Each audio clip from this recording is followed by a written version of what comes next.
যুবক তোমার অস্তিত্ব হইতো কোত্থেকে? তুমি যৌবন পাইতা কোত্থেকে? হাসি না এদিকে মনোযোগ। বাজেট শুধু শুধু না।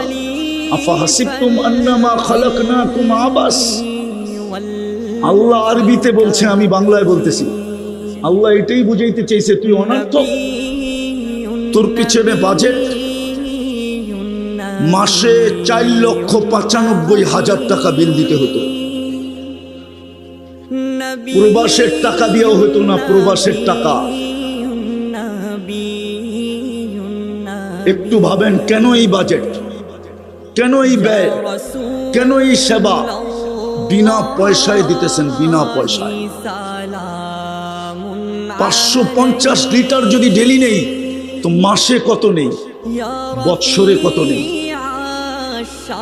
আবার পিউরটাকে দূষিত করি, নিশি 550 লিটার পিউর অক্সিজেন যখন নির্গত করছি, ছেড়া দিছি তো কার্বন ডাই অক্সাইড 20, ওটাকে আবার পিউর করেন। কুদরতি টেকনোলজি দিয়ে আবার পিউর করে আমাদেরকে নিতে দেন। আবার পিউরটা করেন, নেওয়া আর ছাড়া এটার ভিতরে দূরত্ব হলো ন্যানো সেকেন্ড। জানি না যুবকরা স্কুল কলেজে পড়ছে কিনা, ন্যানো সেকেন্ড বোঝে কিনা। আধা সেকেন্ডের মতো, আধা সেকেন্ডের ভিতরে যেটা ছাড়লাম ওটাকে পিউর করেন, আবার আমাকে নিতে দেন। যদি প্রযুক্তি দিয়ে করতে হতো তাহলে কি অবস্থা হতো?